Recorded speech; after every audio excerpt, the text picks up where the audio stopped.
ونصلي ونسلم على سيدنا ومولانا محمد رسوله النبي الأمين المكين الحنين الكريم الرؤوف الرحيم. أما بعد،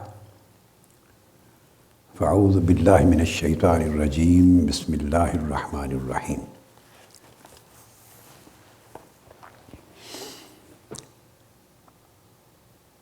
هنالك دعا زكريا ربه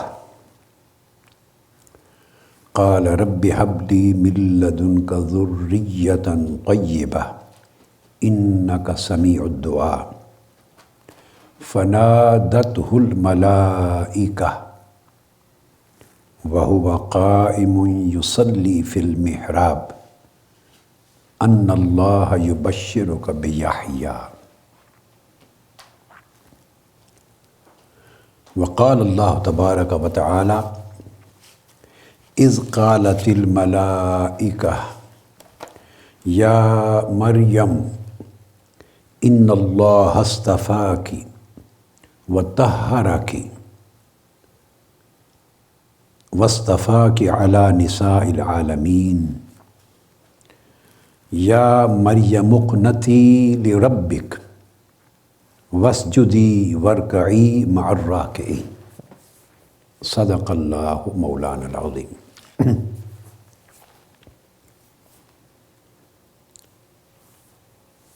معزز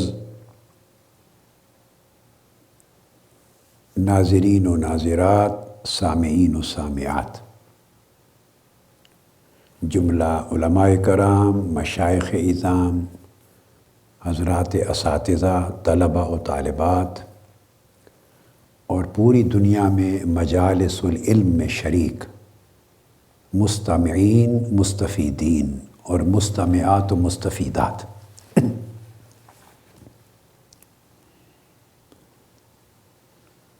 اللہ رب العزت کی توفیق سے ہم نے مجالس العلم کی اس سلسلہ وار گفتگو میں یا سلسلہ وار نشستوں میں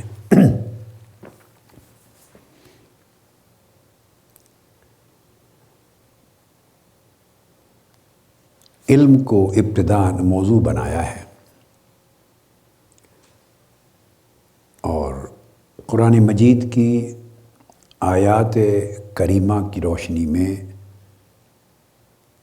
ہم مطالعہ کر رہے تھے علم کی اہمیت کا، علم کی فضیلت کا، علم کے درجات کا، علم کی ضرورت اور حاجت کا، اور پھر چلتے چلتے بعض آیات کریمہ ایسی آ گئیں کہ علم کی اقسام ڈسکس ہو گئیں ان میں.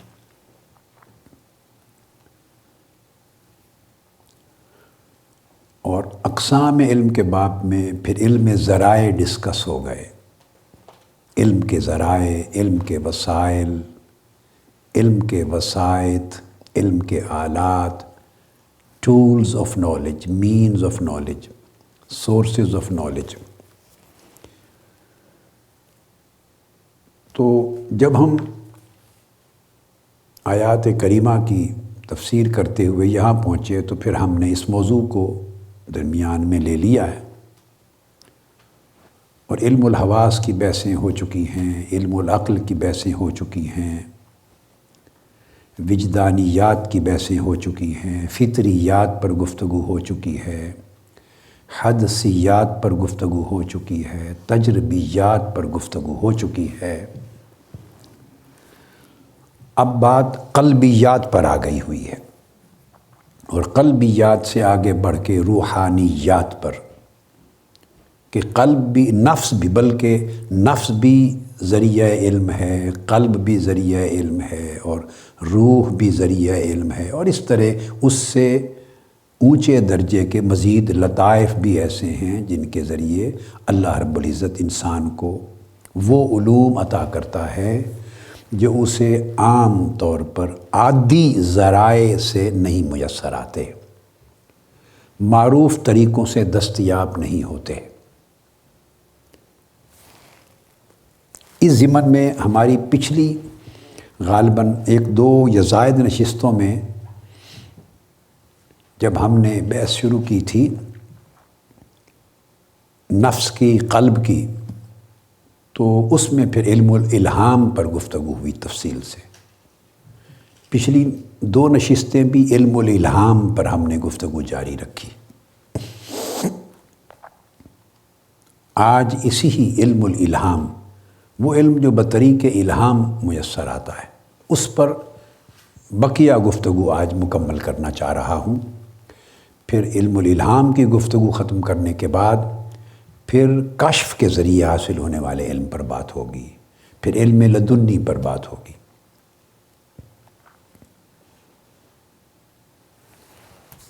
آپ کو یاد ہوگا میں نے ایک بات کہی تھی کہ الہام کا مورد نفس ہے، جبکہ کشف اور علم لدنی اس کا مورد اس طرح کے علم کا مورد قلب ہے، دل ہے۔ اور اس کے لیے استدلال کیا تھا اور استنباط کیا تھا قرآن مجید کی اس آیت کریمہ سے، جس میں اللہ رب العزت نے فرمایا اعوذ باللہ من الشیطان الرجیم وَنَفْسٍ وَمَا سَوَّاهَا فَأَلْهَمَهَا فُجُورَهَا وَتَقْوَاهَا۔ الہمہا میں ہا کی ضمیر کا مرجع بھی نفس، فجورہا میں ہا کی ضمیر کا مرجع بھی نفس ہے، اور تقویٰ میں ہا کی ضمیر کا مرجع بھی نفس ہے۔ اور گفتگو یہاں پہ ختم کی تھی، جہاں تک مجھے یاد پڑتا ہے کہ میں نے واضح کیا تھا کہ اللہ رب العزت نے فَأَلْهَمَهَا میں فاعل کی ضمیر کو مخفی رکھا ہے، یہ واضح نہیں فرمایا، اس کو ظاہر نہیں کیا کہ الہام کرنے والا کون ہے۔ اتنی بات واضح ہو گئی ہے کہ الہام نفس میں ہوتا ہے، اس الہام کا ورود نفس پر ہوتا ہے۔ کون کرتا ہے اس پر میں نے تفصیلی بات کر دی تھی، چونکہ فجور کا بھی ذکر ہے اور تقویٰ کا بھی ذکر ہے، تو یہ ادب کے منافی ہے، ادب بارگاہ الوہیت کے منافی ہے کہ بیک وقت فجور اور تقویٰ کی نسبت اللہ کی طرف کی جائے۔ اور چونکہ الہمہ کا فعل ایک ہے، الہمہ، تو ایک ہی فعل کی ضمیر میں فجور کا الہام بھی اور تقویٰ کا الہام دونوں اللہ کے فعل میں ایک ہی ضمیر میں منسوب کر دیے جائیں۔ یہ شان الوہیت اور ادب بارگاہ الوہیت کے خلاف ہے۔ اس لیے اللہ رب العزت نے الہمہ میں فاعل کی جو ضمیر کو کہ کون الہام کرتا ہے نفس پر، اس کی بری چیزوں کا بھی اور برے حقائق کا بھی، برے ادراکات کا بھی اور برے رجحانات کا بھی اور اچھے رجحانات کا بھی اور اچھے الہامات کا کون کرتا ہے الہام، تو اللہ رب العزت نے الہمہ کہہ کے خاموشی فرمائی۔ تو پھر میں نے حدیث سے اور چیزوں سے اسٹیبلش کر دیا تھا کہ نیکی کا الہام، اس کے لیے فاعل اللہ رب العزت نے ملائکہ کو بنایا ہے، اور بدی اور برائی کے الہام کے لیے فاعل شیاطین کو، شیطانوں کو بنایا ہے۔ یہ میں نے خلاصتاً بات کو دہرایا، تفصیلی گفتگو ہم پچھلی نشست میں کر چکے، صرف ربط کلام قائم کرنے کے لیے۔ یہاں ایک بات آگے بڑھنے سے قبل میں نے جو آیات کریمہ بیان کی، یہ بھی الہام کے وجود پر اور الہام کے ثبوت پر قرآنی دلائل ہیں۔ اور جب ہم الہام کی بات کر رہے ہیں تو یہ بات میں پہلے واضح کر چکا ہوں کہ اس سے ہماری مراد وحی نہیں ہے، وہ جو شرعی معنی میں، اصطلاحی معنی میں وحی ہے، جو انبیاء علیہ السلام کے ساتھ خاص ہے، اللہ کے نبیوں اور رسولوں کے ساتھ خاص ہے، لغوی معنی میں نہیں۔ لغوی معنی میں وحی کے 8 معنی ہیں، وہ مراد نہیں لے رہے۔ شرعاً جس کو وحی کہتے ہیں، جو اللہ پاک اپنے فرشتے کے ذریعے، جبرائیل امین کے ذریعے انبیاء پہ نازل فرماتا ہے، اور وہ وحی وہ چینل ہے جس کے ذریعے اللہ اپنے نبی کو سے مخاطب ہوتا ہے، وہ مراد نہیں ہے۔ تو غیر نبی کو جو القاء ہوتا ہے نفس میں، اس کو الہام کہتے ہیں۔ یہ چیزیں ہم واضح کر چکے ہیں۔ یہاں اس کو اس لیے دہرانے کی ضرورت پیش آئی کہ مثلا میرے سامنے کچھ تعریفات ہیں۔ میں نے آپ کو یاد ہے پچھلی نشست میں یا اس سے پچھلی میں یہ بات کی تھی کہ بعض کتابیں اگر اٹھائیں اور الہام کی حقیقت، کشف کی حقیقت اور علم لدنی کی حقیقت کو پڑھیں تو بعض کتب میں، یہ موجودہ دور کے مصنفین کی بات نہیں کر رہا، یعنی قدماء میں بھی صدیوں قبل بھی لکھی گئی کتابوں میں، مقالات میں، ابواب میں بعض اوقات کچھ خلط ملط محسوس ہوتا ہے، کبھی ابہام محسوس ہوتا ہے۔ اور میں نے آپ کو بتایا تھا کئی بار مجھے ایسے ہوتا ہے، میں کتاب اٹھاتا ہوں، دیکھتا ہوں ایک باب یا ایک مقالہ کوئی قدیم صدیوں پہلے کسی کا لکھا ہوا بزرگوں میں سے، تو مجھے محسوس ہوتا ہے کہ یہ شاید ان کی جوانی کے دور کی تحریر ہے، تو پڑھ کے پھر میں چھوڑ دیتا ہوں۔ اور ان کی آخری عمر کی جب تحریر دیکھتا ہوں تو پھر وہ مختلف ہو جاتی، وہ نظر آ جاتی ہے، کلام عبارت بتا دیتی ہے کہ یہ میں نے بتایا تھا، ہم بھی بچپن سے بھی گزرے ہیں، نوجوانی سے بھی گزرے ہیں، جوانی سے بھی گزرے ہیں۔ عمر مرحلہ وار جیسے ترقی کرتی ہے تو علم بھی مرحلہ وار ترقی کرتا ہے، اس میں پختگی آتی ہے، انکشافات اور ہوتے ہیں، اس میں ثقافت اور بڑھتی ہے، پردے اور اٹھتے ہیں۔ یہ ایک سفر ہوتا ہے، علم کا بھی ایک سفر ہے۔ اب یہی اسی طرح بعض اوقات مختصر تعریف بیان کر دی جاتی ہے کتب میں، اور اس سے بھی بعض اوقات معنی سمجھنے میں ابہام ہوتا ہے، فرق معلوم نہیں ہوتا الہام میں، کشف میں، علم لدنی میں، کئی چیزوں میں، اور ایسے لگتا ہے جیسے یہ سب ایک ہی چیز کے مختلف نام ہیں۔ ایسا نہیں ہے۔ یہاں ایک قاعدہ اور بتا دوں، ایسے علماء جو مناطقہ ہیں، جو فلاسفہ ہیں، متکلمین ہیں، محققین ہیں، تعریفات دیتے ہیں کتب میں، مگر وہ الہام، کشف اور علم لدنی کے باب کے ماہر متخصص نہیں، عملاً اس فیلڈ کے لوگ نہیں ہیں۔ یعنی ایک شخص فار ایگزامپل ایک کلاس روم میں پڑھاتا ہے آپ کو ڈرائیونگ کا، ایسا ویسے ہوتا نہیں ہے بالعموم پڑھانے والا، وہ اب یہاں آج کے زمانے میں کوئی ڈرائیونگ نہیں پڑھا سکتا جب تک خود ڈرائیور نہ ہو، آپ کو سوئمنگ نہیں پڑھا سکتا جب تک وہ خود سوئمر نہ ہو۔ ویسے مثال دے رہا ہوں کہ ایک آدمی ایک سبجیکٹ پڑھائے، لکھے، مگر اس کا خود مشاق نہیں ہے، تو مشاق ہونے کے بعد اس میدان میں، اس سمندر میں، دریا میں غوطہ زن ہونے اترنے کے بعد اس علم کی حقیقت جس طرح کھلتی ہے اور اس کے ساتھ ملتے جلتے دیگر علوم اور اقسام میں فرق کیا ہے، امتیاز کیا ہے، جو یہ انکشاف ہوتا ہے اترنے سے، بیتنے سے، واردات سے، وہ پڑھنے، پڑھانے، سننے، دلائل سے نہیں ہوتا۔ تو ایک بعض اوقات ابہام اس وجہ سے بھی رہ جاتا ہے، اور کبھی اس وجہ سے رہ جاتا ہے کہ اجمالاً بات کر دی، تفصیل میں نہیں گیا مصنف۔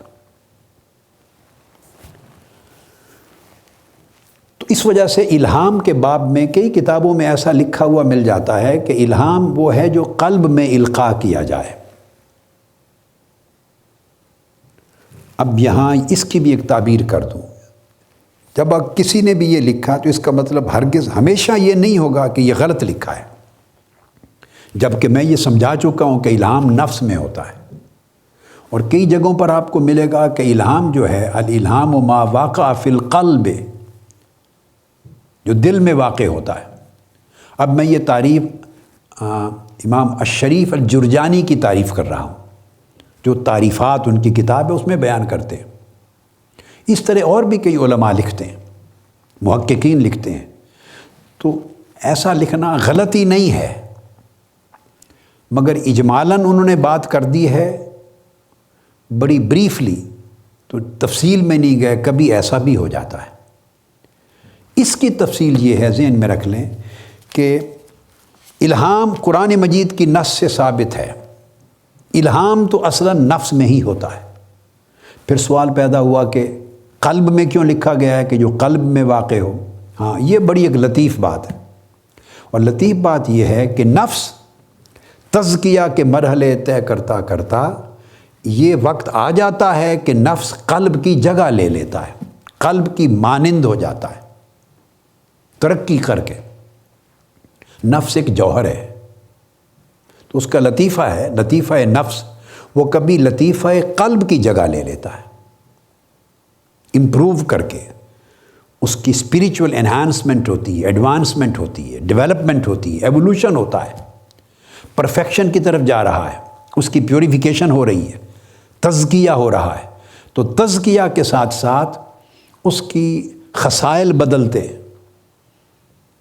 ہے وہ نفسی۔ یہ میری ایک کتاب ہے، میں اس کو اٹھا رہا ہوں، سلوک و تصوف کا عملی دستور۔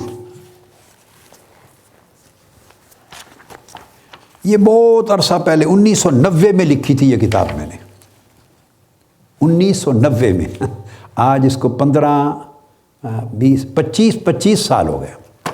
اس کو آپ کے لیے کوٹ کر رہا ہوں، لیکن باقی اور ائمہ نے بیان کیا۔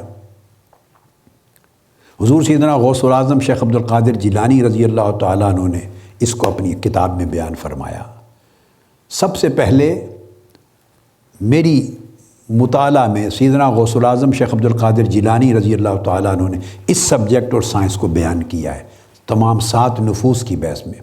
پھر شیخ اکبر نے بیان کیا، بعد ازاں جس نے بھی لکھا ہے عالم عرب میں، بس وہ اس کے بعد انہی سورسز کے بیسس پہ آگے لکھتے چلے آئے۔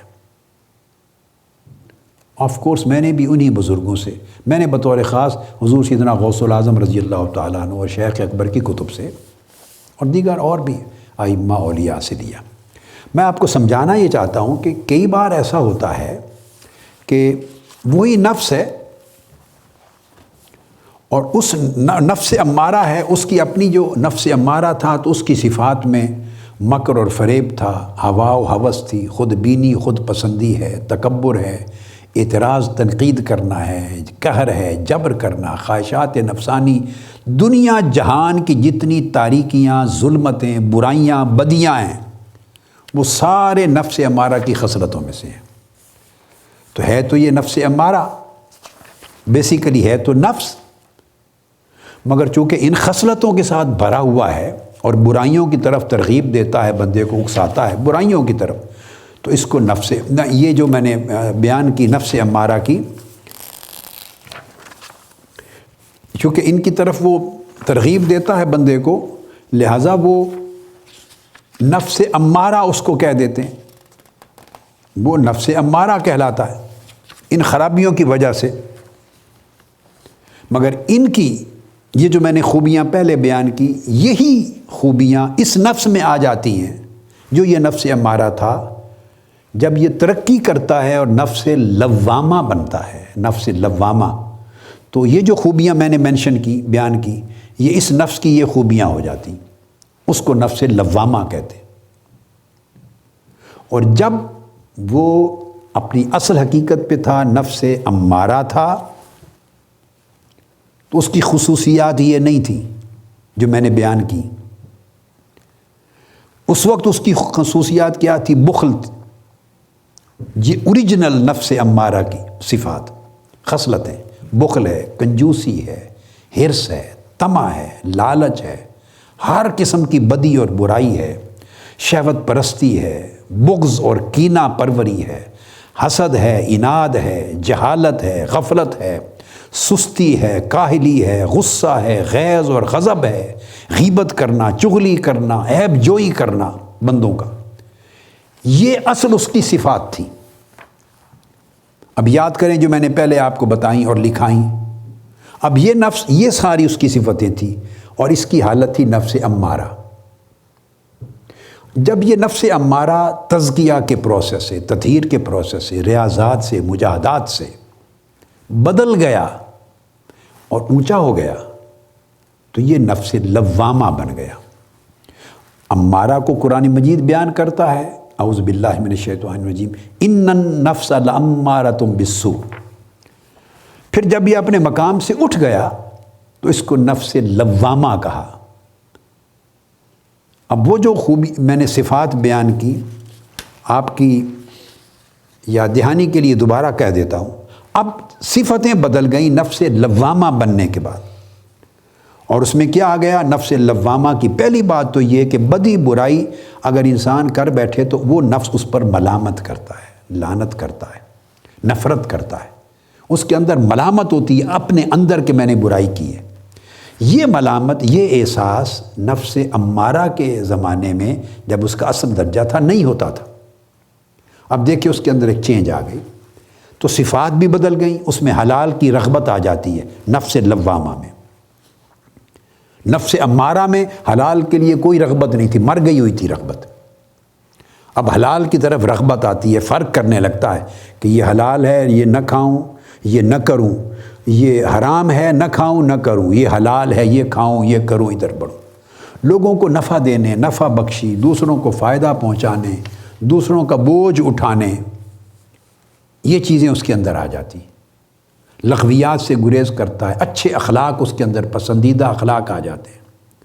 تو جہاں یہ اچھے حمیدہ اخلاق آ جاتے ہیں اس کے اندر نفس لوامہ میں، وہاں اس نفس امارہ کا کچھ اثر برے مذموم اخلاق اور رذائل کی صورت میں رہ جاتا ہے، اور وہ جب بچتا ہے وہ اثر، وہ میں نے بیان کیا، وہ مکر و فریب کی شکل میں رہ جاتا ہے۔ نفس لوامہ میں تھوڑی ہوا و ہوس رہ جاتی ہے، خود بینی خود پسندی رہ جاتی ہے، کچھ تکبر رہ جاتا ہے، اعتراض رہ جاتا ہے، قہر و جبر اور خواہشات نفسانی یہ ہوائیں رہ جاتی ہیں۔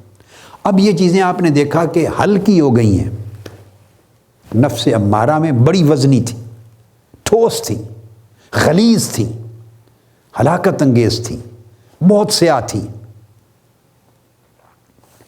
نفس لوامہ میں ان کے اثرات جو بچے، نیگیٹو پراپرٹیز، نیگیٹو کریکٹرسٹکس، تو وہ لائٹر ہو گئے لوامہ میں، اور پلس وہ برائی پہ لعنت کرنے، ملامت کرنے والا ہو گیا، اور ایڈیشن ہو کر اس میں اچھے اخلاق، اچھی خصائل بھی ایڈ ہو گئیں۔ اب یہ جو نفس لوامہ ہے، یہ دیکھو نفس بدل رہا ہے۔ میں نقطہ وہاں پر لانا چاہتا ہوں کہ الہام نفس میں کیسے ہوتا ہے۔ شیطان الہام کرتا ہے وہ تو نفس امارہ میں کرتا ہے، شیطان الہام کرتا ہے، شیطان وہ لوامہ تک بھی اس کی دسترس ہوتی ہے۔ لوامہ دو حدوں کے درمیان میں ہوتا ہے۔ نفس امارہ جب تھا پہلا تو نفس بہیمی ہے، جانوروں کی طرح کا نفس ہے، نفس بہیمی، اور اس سے اوپر اگر ایک سطح اور جائے گا تو وہ نفس ملکوتی بنتا ہے، وہ نفس ملہمہ کہلائے گا، ملکوتی۔ لوامہ نہ بہیمی رہ جاتا ہے نہ ملکوتی بنتا ہے، یہ درمیان میں آ جاتا ہے۔ کچھ اثر بہیمیت کا، جانوروں جیسا خصلتوں کا جو نفس امارہ کی تھی، کچھ اثر اس کا باقی رہ گیا اس میں، اور کچھ اثر اور پرتو اوپر کا نفس ملہمہ اس کا آ رہا ہے اس پر۔ تو یہ سمجھے مغرب کا وقت ہے، اس کا عصر اور مغرب کا وقت ہے، عصر کا آخری وقت اور مغرب کا شروع کا وقت، یہ اس کے مطلع پر روشنی کا اور اندھیرے کا عالم ہے۔ امارہ تھا تو بالکل آدھی رات تھی، تاریک رات تھی، جس میں چاند بھی نہیں، ستارے بھی دکھائی نہیں دے رہے، چاند بھی نہیں، اور یہ امارہ تھا، اور جب ملہمہ ہوگا تو وہ دن کی طرح ہو جائے گا۔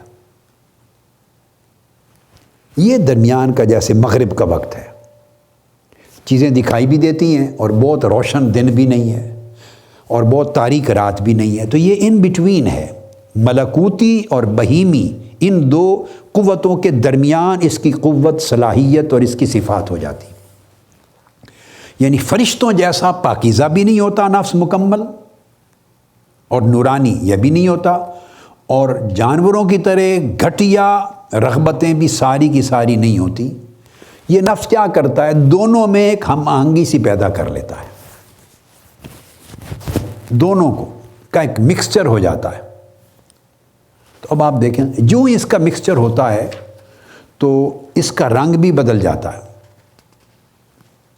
نفس امارہ کا رنگ نیلا ہوتا ہے، امارہ کا، اور جب نفس لوامہ ہوتا ہے تو اس کا رنگ زرد ہوتا ہے۔ اب اس بحث میں نہیں پڑھوں گا، بس آپ نوٹ کر لیں، یہ ایک الگ سبجیکٹ ہے، کسی وقت اس پر تفصیلی بات آئی تو کروں گا، پھر سمجھا دوں گا، کیونکہ نفس ایک جوہر ہے، سمجھ لیں ایک جوہر ہے، نفس اٹ سیلف جسم کی طرح ایک مادی وجود نہیں ہے، وجود میں روح کی طرح ہے، روحانی وجود ہے اس کا، سمجھ لیں، جسم کی طرح نہیں ہے، میٹیریل نہیں ہے اسپریچول، ہے جوہر۔ تو اس جیسے جنات ہیں، ان کی آگ سے بنے ہوئے ہیں، ملائکہ نور سے بنے ہوئے ہیں، وہ بھی نظر نہیں آتے، وہ بھی نظر نہیں آتے، تو ان کا الگ رنگ ہے، ان کا الگ رنگ ہے، ان کا الگ ڈھنگ ہے، ان کا الگ ڈھنگ ہے۔ تو نفس بیس ذہن میں رکھ لیں، نفس جسم کو نہیں کہتے، جسم ایک الگ چیز ہے۔ پھر جسم اور جسد میں بھی فرق ہے، ہر جسم جسد نہیں ہوتا، مگر ہر جسد جسم ہوتا ہے۔ اب یہ الگ، اس میں جانا نہیں چاہتا، بس ایسے بعض چیزیں تھوڑی تھوڑی اشارے دے دیتا ہوں۔ تو جسم، آپ انسانی چونکہ بات ہو رہی ہے انسانی زندگی کی، تو جسد کو لے لیں، جسد تو جسم ہوتا ہی ہے۔ تو نفس جسم اور جسد نہیں ہے، نفس روح کی طرح ایک جوہر ہے، اس کی ایگزسٹنس ایک اسپریچول چیز ہے، جیسے عقل، جیسے قلب، یہ اسی طرح نفس۔ قلب کا بھی کوئی جسمانی وجود نہیں ہے، یہ میں آپ کو پہلی نشستوں میں سمجھا چکا ہوں۔ جس کا جسمانی وجود ہے ہارٹ، ہماری مراد وہ قلب نہیں ہے، ہماری مراد قلب القلب ہے، اس دل کا دل، اور وہ قلب اس دل کی جگہ ہے، محل ہے۔ عقل اور شے ہے، دماغ اور شے ہے۔ دماغ مادی جسمانی وجود ہے، اس کے اپنے خانے ہیں، اس پر ہم بڑی گفتگو نشستوں میں کر چکے ہیں حواس خمسہ باطنی کے حوالے سے۔ تو عقل با ایک جوہر ہے، اسی طرح نفس بھی ایک جوہر ہے۔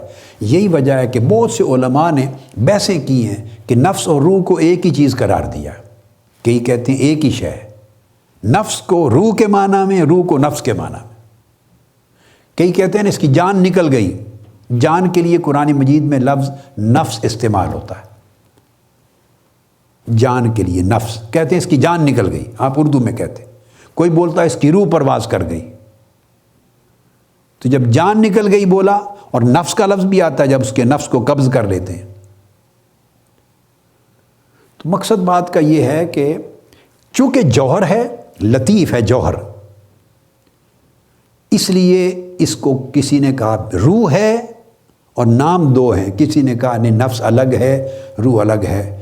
یعنی کئی علماء، کئی فقہا وہ نفس اور روح کو ایک ہی مانتے ہیں، مگر محدثین اور صوفیاء وہ نفس اور روح کو الگ الگ مانتے ہیں، وہ ایک شے نہیں مانتے۔ تو ہم اعتماد اس باب میں صوفیاء اور اولیاء کی تعریف کی کریں گے، چونکہ نفس، قلب اور روح ان کا سبجیکٹ ہے، فقہا کا یا متکلمین کا سبجیکٹ نہیں ہے۔ لہٰذا یہ بات بھی ایک بڑا دقیق نقطہ ذہن میں رکھ لیں کہ جب کیمسٹری کی بات ہو تو جس طرح جو کیمسٹری کا اسپیشلسٹ ہے اس کی بات زیادہ معتبر ہوگی بنسبت اس کے جو فزکس میں اور بیالوجی میں ماہر ہے۔ لیکن جب بیالوجی کی بات آ جائے گی تو وہ اسی کے اسپیشلسٹ کو بات کو مانیں گے بنسبت اس کے کہ جو باٹنی کا ماہر ہے، باٹنی کا، جیوگرافی کا ماہر، ہر سبجیکٹ جیوگرافی کی بات ہوگی تو اس کو ماہر مانیں گے بنسبت میتھمیٹیشین کے۔ تو ہر فن کا ماہر اور متخصص جب اپنے فن میں بات کرے گا تو اس کا وزن زیادہ ہوگا، وہ زیادہ میں اعتماد ہوگی۔ تو جب نفس، قلب اور روح کی بات سمجھے، یہ نہیں کہ جو کتاب اٹھائی اس نے یہ لکھا ہے تو مناظرے بحث شروع کر دے، نہیں، یہ دیکھیں کہ جس نے لکھا ہے وہ ہے کون، یہ اس کا سبجیکٹ بھی ہے یا نہیں۔ اس کا سبجیکٹ علم الکلام ہے، اور علم الکلام عقلی دلائل سے بحث کرتا ہے۔ نفس، قلب اور روح کی بات کرتے ہوئے ہم تو عقلی دلائل کو پیچھے چھوڑ آئے ہیں، ہم تو اب اس سے آگے لطائف پر آ گئے ہیں، اور لطائف جو ہے وہ فلاسفہ متکلمین کا سبجیکٹ نہیں ہے۔ فقہا شرع کے جو شرعی اعمال ہیں اور افعال ہیں جو مکلفین کے، ان کے احکام سے بحث کرتے ہیں، وہ نفس، قلب اور روح کی بحث نہیں کرتے، وہ تو نیات سے بھی بحث نہیں کرتے۔ فقہا نیات سے صوفیاء بحث کرتے ہیں، چونکہ نیت ایک جسمانی فعل نہیں ہے، تو جو سبجیکٹ کا جو امام ماہر ہوگا اس میں اس کی بات وزنی زیادہ ہوگی. باقیوں کو رد نہیں کرتے ہم، برا نہیں کہتے، مگر یہ ایک اصول ہے اسپیشلٹیز کا. تو میں یہ عرض کر رہا تھا کہ آپ نے دیکھا کہ نفس امارہ سے بڑھ کے جب لوامہ ہو گیا تو اس کی صفتیں بھی بدل گئیں، رنگ بھی بدل گیا. پھر ایک تیسری سٹیج آتی ہے نفس ملہمہ. تو میں نے کہا کئی اس کو ملہمہ لکھتے ہیں، کئی ملہمہ لکھتے ہیں. ملہمہ اس لیے لکھتے ہیں کہ قرآن مجید سے الہمہا فجورہا و تقواہا، کوئی اور اس پر الہام کرنے والا ہے. نیک چیزوں کا الہام ہو تو فرشتے کرتے ہیں، ملک کرتا ہے، بری چیز کا ہو تو شیطان کرتا ہے. چونکہ اس پر الہام کیا جاتا ہے تو یہ ملہم ہو گیا. تو نفس ملہمہ جس میں الہام، جس پر الہام کیا جائے، اور غالب چونکہ الہام خیر ہے ملائکہ کا، اس لیے ملہمہ نام دے دیا. اور کبھی یہ اس کے اندر اتنی طاقت آ جاتی ہے کہ الہام ریسیو کر کے پھر اپنا الہام قلب پہ کرتا ہے، دل کو القاء کرتا ہے نفس. تو اگر یہ الہام دل کو کرے نیکی کا خیال جو اس نے ریسیو کیا تھا بطریق الہام ملائکہ سے، اگر قلب کو منتقل کرے تو پھر ملہمہ بھی ہو گیا. تو اس کی دونوں شانیں ہیں، ملہم بھی ہے، ملہم بھی ہے. تو جب تیسرا جگہ پہ نفس ملہمہ آ گیا تو لوامہ کی بھی قرآن نے ذکر کیا، لا اقسم بیوم القیامہ ولا اقسم بالنفس اللوامہ. نفس لوامہ کی اللہ پاک نے قسم کھائی. اور ملہمہ تو الہمہا فجورہا و تقواہا، یہ ذکر قرآن مجید میں پہلے آ چکا ہے. تو دیکھو یہ نفس پھر اور اپ گریڈ ہوا، جب بڑھا تو پھر یہ تیسرے درجے میں چلا گیا. تو جب اس درجے میں آیا تو اس کا رنگ بدل جاتا ہے. رنگ کی بات کرتے ہوئے میں نے دراصل کہا تھا کہ یہ جوہر ہے، روح کی طرح. قلب نیچے نفس، درمیان میں قلب، اس سے اوپر روح. تو قلب دونوں کے درمیان ہے. نفس بھی قلب پر اثر انداز ہونے کی کوشش کرتا رہتا ہے اور روح بھی اثر انداز ہونے کی کوشش کرتی رہتی ہے. نفس انسان کے اندر، انسانی وجود میں عالم جسمانیات کا نمائندہ ہے، عالم ناسوت کا نمائندہ ہے، مادی دنیا کا، شہوتوں کی دنیا کا، برائیوں کی دنیا کا، حرص و ہوس کی دنیا کا، میٹیریلسٹک ورلڈ کا نمائندہ ہے نفس. اس کے اثرات اور خوبیاں اس کے اندر ہیں. وہ چاہتا ہے یہ دل پر پڑے اور دل میرے ساتھ ہو جائے، تو دل پہ اثر انداز ہوتا ہے. دل اس طرح ڈاما ڈول ہوتا ہے. چونکہ ڈاما ڈول ہے، اس کی حالت ہر وقت بدلتی رہتی ہے، سٹیبل نہیں، اسی لیے اس کو قلب کہتے ہیں. یہ تفصیل میں بیان کر چکا ہوں پہلی نشست میں. قلب کا معنی تبدیل ہونا، بدلتے رہنا.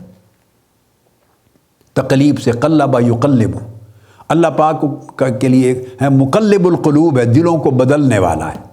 تو دیکھو نا، مقلب القلوب، اس میں بھی تقلیب، ادھر قلوب. تو قلب کہتے اس کو ہے. اور ادھر روح چاہتی ہے کہ روح عالم لاہوت اور عالم جبروت اور عالم ملکوت کی نمائندہ ہے، روح عالم ملکوت کی. وہ چاہتی ہے جو ملکوتی احوال ہیں ملائکہ کے اور روحوں کے، وہ دل پر رنگ چڑھے. تو نفس جب اٹ سیلف ترقی کر جائے، امارہ نہ رہے، لوامہ ہو جائے، پھر لوامہ سے ترقی کر کے روحانی طور پر وہ ملہمہ ہو جائے، تو روح کے اثرات بعض اوقات ایسے ہوتے ہیں جتنا تزکیہ کریں گے، عبادت کریں گے، زہد اور ورع ہوگا، ریاضت ہوگی، مجاہدہ ہوگا، مشقت ہوگی روحانی، جتنی زیادہ تزکیہ کریں گے نفس صاف ستھرا ہوتا چلا جائے گا. اور اس کے اوپر پھر روح کے اثرات پڑیں گے، تو جو کہ روح کے اثرات ہوں گے تو یہ اپ گریڈ ہوگا، اوپر جائے گا. تو جب یہ اوپر جائے گا نفس ملہمہ، تو یہ تو میں نے آپ کو بتا دیا، اس کا رنگ پھر سرخ ہو جاتا ہے. اور جو اس کی نفس ملہمہ کی جو صفات ہیں، نفس ملہمہ کی، پھر ان کے اندر اس کی صفات بدل جاتی ہیں. اب دیکھو ہے وہی نفس، مگر صفائی ہوتی چلی گئی تو صفات بدلتی چلی گئی. اور یہ اس طرح بدلتی ہیں، آپ یوں سمجھیں یہ شیشہ ہے، شیشہ گلاس، یہ گلاسز میں نے پہنی ہوئی ہیں. آپ کبھی غور کریں، اوریجن اس گلاس کا یہ بنیادی طور پہ ڈسٹ اور مٹی سے بنا ہے. اس کے جو بیسک انگریڈینٹس ہیں، کانسٹیچوئنٹ ایلیمنٹس ہیں، بیسک وہ مٹی ہے، ڈسٹ ہے. اس کو لے کے پھر اس کا تزکیہ کیا ہے، اس کو ستھرا کیا ہے، اس کی صفائی کی ہے، اس کو اجلا کیا ہے، اس میں سے کثافت نکالی، پھر اور نکالی، پھر اور نکالی، ڈسٹ پارٹیکلز کو کراتے کرتے کرتے پھر چمکاتے چلے گئے۔ اب کہاں مٹی، اگر وہ مٹی آپ کی آنکھوں کے سامنے ایک مٹی کی ٹکیا بنا کے رکھ دیں تو نظر نہیں آئے گا، اور اسی سے بہت زیادہ ریفائنڈ اور امپرووڈ اور ایڈوانسڈ شکل ہے یہ آئی گلاسز، بنا اسی سے ہے، مگر یہ اب آپ نے پہنا تو جو کم نظر آتا تھا وہ بھی بہتر نظر آنے لگ گیا۔ تو اس کی اوریجنل فارم دیکھی تو جو نظر آ رہا تھا وہ بھی بند ہو گیا نظر آنا، اس میں کثافت غالب تھی، اور اسی کی ریفائنڈ ایکسٹریملی ریفائنڈ شکل ہے، گلاس بن گیا جب گلاسز، تو اب اس میں لطافت غالب آ گئی، اس میں کثافت غالب تھی، اس میں لطافت غالب آ گئی۔ تو آپ بالکل آسانی سے بات کو سمجھ جائیں گے۔ اب آپ کو اس مثال سے پوری بات سمجھ آ جائے گی کہ جیسے مٹی، اب وہ جو آپ برتن یوز کرتے ہیں، چائے کے لیے کپ یوز کرتے ہیں، اور مختلف ٹی پاٹس ہیں، ڈنر سیٹس ہیں، کیٹل ہے، جو آپ شاندار قسموں کے، یہ چائنا کی مٹی کا کہتے ہیں، اور یہ پھر فرانس کا، یہ انگلش کے ڈنر سیٹس ہیں، بڑے بڑے اعلیٰ بنے ہوئے، وہ جو آپ دیکھتے چلے آتے ہیں وہ بھی اسی مٹی سے ہی بنے، اسی مٹی سے بنے۔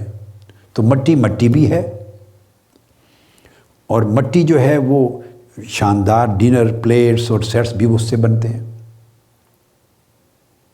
لوہا کالے رنگ کا لوہا بھی ہے، اور وہ چمکدار، اس سے سٹیل بھی بنتا ہے جس سے تلواریں بھی بنتی ہیں، اور کرتے کرتے کرتے آگے چل کے اس سے پھر کیا کیا حالات شاندار بنتے ہیں۔ یعنی یہ ایک ریفائننگ پروسیس ہے۔ یہ سونا وغیرہ بھی، تیل بھی نکالتے ہیں بہت گہرائی سے، زمین سے، کبھی ادھر سمندر سے، جن ملکوں میں نیچے سے نکالتے ہیں تو وہ سارا مٹی میں ہوتا ہے۔ پھر اس کو آپ دیکھتے ہیں جہاں جن ملکوں میں تیل ہے وہاں ریفائنریز لگی ہوئی ہوتی ہیں۔ یہ ریفائنری کیا ہے؟ یہ تزکیہ ہے، یہی ریاضت و مجاہدہ ہے، اس کو صاف کرنا، ستھرا کرنا۔ آپ کپڑے پہنتے ہیں، ابھی آپ پینٹ، ٹائی، کوٹ، سوٹ، لباس پہن کے بیٹھے ہیں، صاف ستھرے ہوتے ہیں، یہ پہن کے پھرتے رہیں تو اوپر گردہ پڑتا پڑتا پڑتا میلا ہو جائے گا، آپ کا پہننے کو جی نہیں کرے گا۔ پھر آپ ڈرائی کلین کرواتے ہیں، ڈرائی کلین تزکیہ ہے، تصفیہ ہے۔ ڈرائی کلین کرواتے ہیں تو وہی قمیض، آپ کا سوٹ پھر چمکدار ہو جاتا ہے، چمکنے لگ جاتا ہے۔ آپ اپنے چہرے کو دیکھیں، نہیں دھوتے، نہ دھوئیں، مہینہ چلتے رہیں اور دیکھیں کیا حالت ہو جائے گی آپ کے چہرے کی، آپ کے جسم کی۔ پھر آپ نہاتے ہیں، دھوتے ہیں، صابن لگاتے ہیں، خدا جانے کیا کیا کرتے ہیں، شیمپو کرتے ہیں، پھر اس کے بعد کیا کیا لگاتے ہیں۔ میں تو یوزر نہیں ہوں ان چیزوں کا، میں تو پرانے وقت سے، بچپن سے آج تک صابن ہی یوز کرتا ہوں، صرف سوپ۔ میں شیمپوز وغیرہ بھی یوز نہیں کرتا، پر میری طبیعت ہے، جو عادت بچپن میں تھی وہ آج تک قائم ہے۔ تو مجھے اس لیے ان چیزوں کے بہت نام نہیں آتے، مگر میں دیکھتا ہوں جب سفر کرتا ہوں لوگوں کے گھروں میں واش روم بھرے ہوئے ہوتے ہیں ایسی چیزوں کے ساتھ، تو جب آپ اس طرح کرتے ہیں تو آپ کے چہرے بھی چمکنے لگ جاتے ہیں، آپ کے بال بھی چمکتے ہیں، بالوں کے لیے بھی آپ کیا کیا چیزیں یوز ہو رہی ہیں۔ تو یہ چیزیں آپ نے زندگی میں دیکھی ہیں یا آپ یوز کر رہے ہیں۔ تو اگر گندگی چڑھتی چلی جائے، گردہ چڑھتا چلا جائے تہ در تہ، تو وہ چیز گندی ہو جاتی ہے، خواہ کپڑا ہو، خواہ بدن ہو، خواہ چہرہ ہو، خواہ سر ہو، خواہ کوئی اور چیز ہو۔ یہی گلاسز کی بات ہو رہی تھی، گردہ چڑھ جائے، دھبے اور سٹینز پڑ جاتے ہیں، نظر نہیں آتا، پھر آپ اس کو صاف کرتے ہیں، ٹیشوز لے کر اس کا کلیننگ کرتے ہیں اس کی لینس کلینر کے ساتھ، تو چمکنے لگ جاتا ہے۔ بھائی یہ جو میں نے کئی مثالیں دی، اور خاص طور پہ اصل مثال سمجھ لیں، مٹی سے لے کے شیشے کا بننا، گلاسز کا بننا، یہ نفس امارہ سے لے کے نفس مطمئنہ راضیہ مردیہ کاملہ تک جانا، یہ سارا وہی پروسیس ہے۔ مٹی تھی تو نفس امارہ تھا، اور جب مٹی اٹھائی تو کیچڑ بنایا، پانی ڈالا، کیچڑ بنایا، پھر وہاں سے شروع کیا، کلے بنی، اور وہ کلے بناتے بناتے برتن بنے، اور پھر ڈائننگ ٹیبل پہ جب ڈنر سیٹ بن کے چمکا ہے تو اس کی چمک ہی کیا اور ہے۔ اور آپ اس پہ، مٹی تھی جب وہی اوریجنل مٹی، تو آپ اس کے اوپر پیسہ بھی خرچ کرنے کو تیار نہیں، اب اس پہ ہزارہا لاکھوں روپے دے کے آپ خرید کے لا رہے ہیں گھر میں۔ اس مٹی کی حالت میں، ایک مٹی کا ایک ذرہ بھی آپ اپنے سالن میں ڈالنے کو تیار نہیں تھے، اب اسی مٹی کی بنی ہوئی پوری پلیٹ اور ڈونگا ہے، اس میں سارا سالن ڈال کے کھا رہے ہیں. کیا بنا؟ یعنی اس کی اصلیت تو وہی ہے، مگر یہ تزکیہ کا عمل ہے، تصفیہ کا عمل ہے، اس کی پیوریفیکیشن ہے. کرتے کرتے کرتے اس مقام پر وہ چیز جا پہنچی کہ وہ سمجھتا ماہیت ہی بدل گئی. یہی فرق عام انسانوں کا اور اللہ کے نبیوں کا، ولیوں کا اور نبیوں کا ہوتا ہے. بشر کا، نبی کا، ولی کا. پتھروں میں بھی یہی چیز ہے. مثلا یہ انگوٹھی ہے میں نے پہنی ہوئی ہے، یہ عقیق. عام پتھر سڑکوں پہ پڑے ہوئے ہیں جو ڈالتے ہیں، جن سے سڑکیں بناتے ہیں، وہ بھی پتھر ہیں. زمرد عقیق بھی پتھر ہے، مرجان بھی پتھر ہے، زمرد بھی پتھر ہے، اور کیا کیا بولتے ہیں، یاقوت بھی پتھر ہے. آپ دیکھتے چلے جائیں حتیٰ کہ آگے بڑھیں، ہیرا، پرل، وہ بھی پتھر ہے.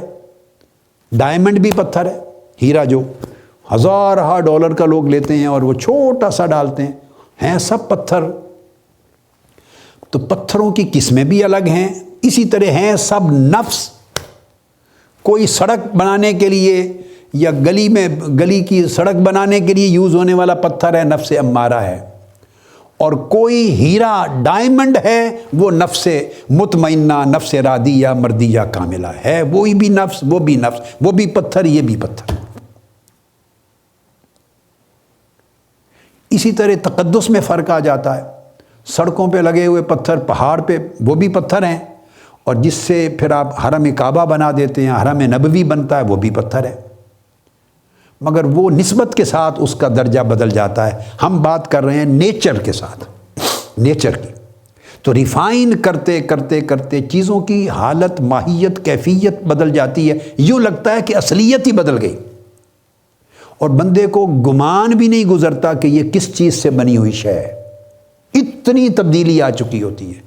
تو نفس امارہ سے لے کے نفس مطمئنہ تک، اور مطمئنہ کے آگے کے احوال راضیہ مردیہ کاملہ تک اتنی تبدیلی اور انقلاب آ چکا ہوتا ہے کہ کوئی گمان بھی نہیں کر سکتا کہ یہ وہی نفس ہے جو کل امارہ تھا.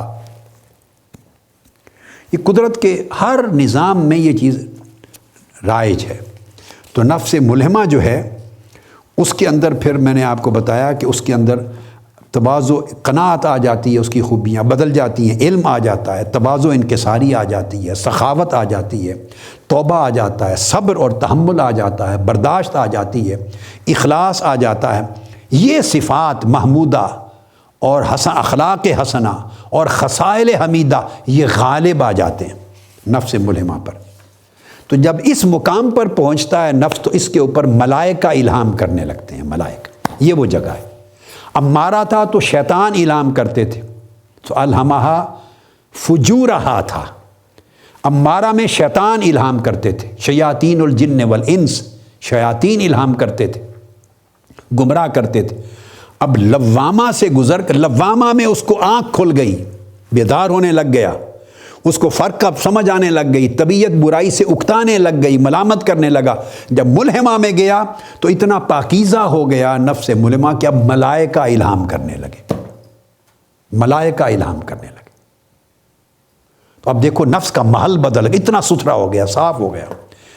بس جب بھی جتنی چیز سمجھیں، مٹی سے لے کے گلاسز تک، شیشے تک، یہ سارا ان مرحلوں کی مثال کو سامنے رکھیں، ہر چیز کلیئر رہے گی. یہاں آ گیا. اب جب نفس ملہمہ سے آگے بڑھا، اس سے بھی اوپر بڑھا، تو چوتھے درجے پہ نفس مطمئنہ ہو گیا. تو ملہمہ کا رنگ سرخ ہو گیا تھا، یہ اب سرخ رنگ میں نظر آتا ہے عارف کو. جس کو کشف ہو، جس کو نظر آئے، تو یہ سرخ رنگ ہے.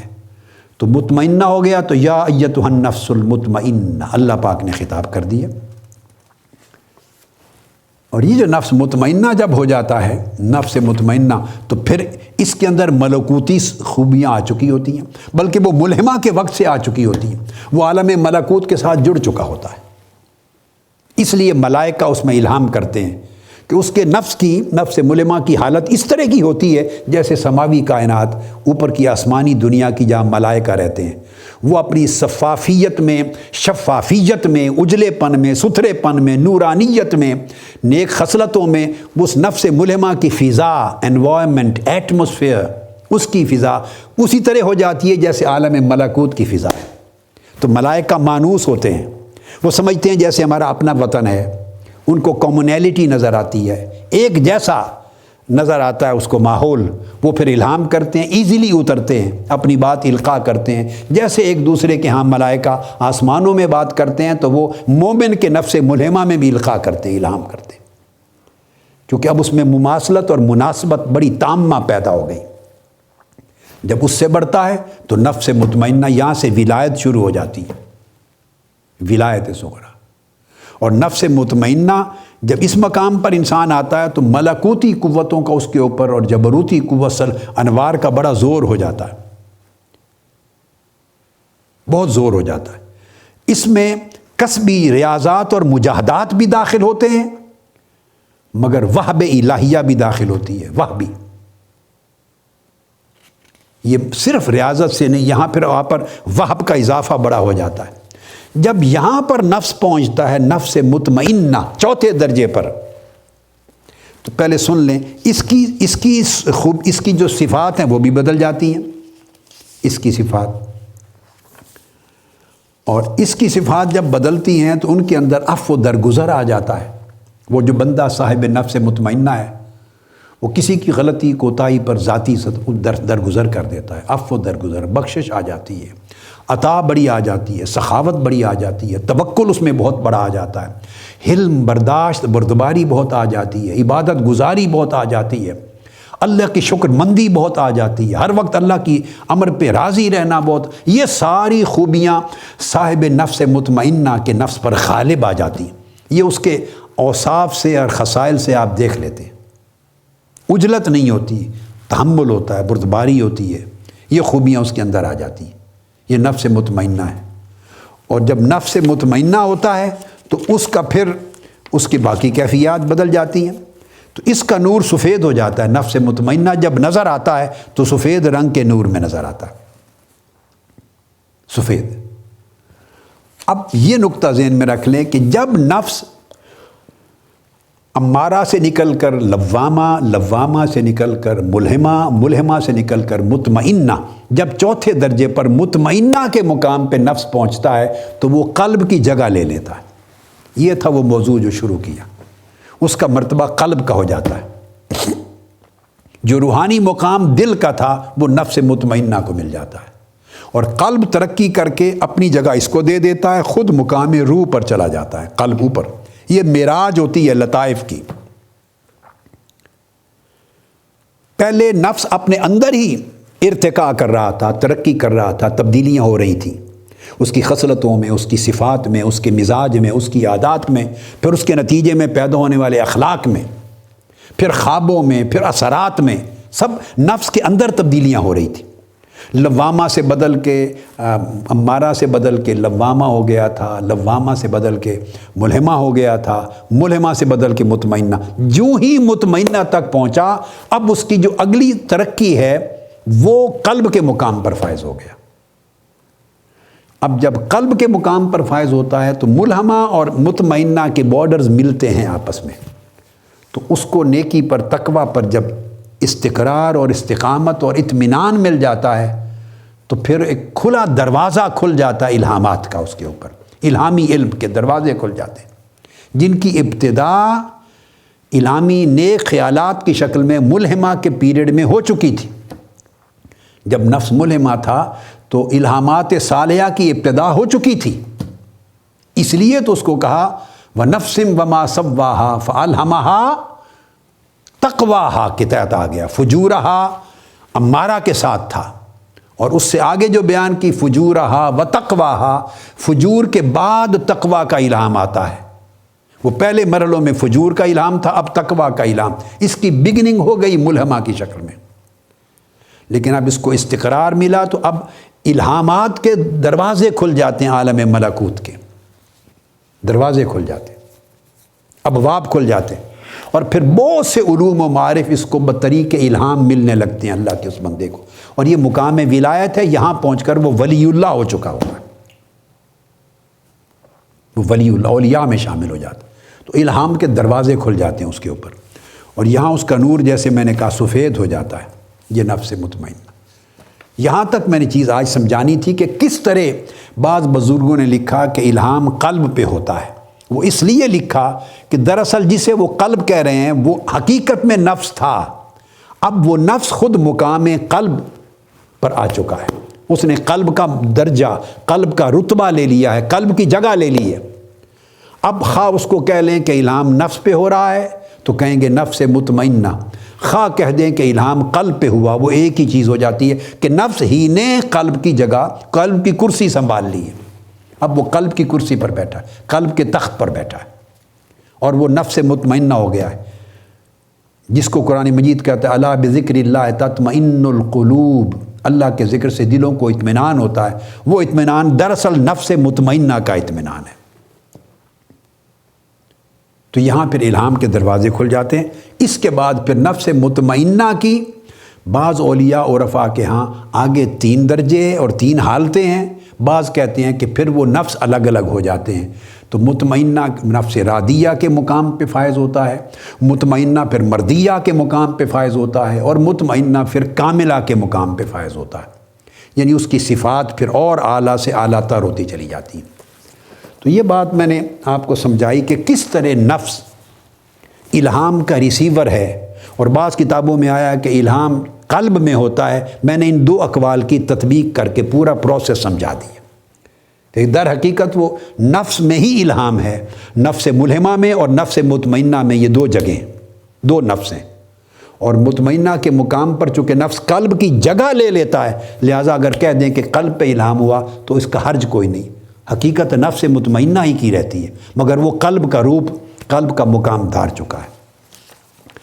اب یہ جو بیان کیا، اس کو اب یہ جو الہام کی بحث یہاں تک لے آیا، یہاں ایک چیز اور بڑی دلچسپ ہے وہ سمجھانے کے لیے، جیسے پہلے مثالیں دی، اس طرح تھوڑی سی اور ایک مثال دیتا ہوں روزمرہ کی آپ کو، وہ آگے بڑھنے سے پہلے دیکھ لیں۔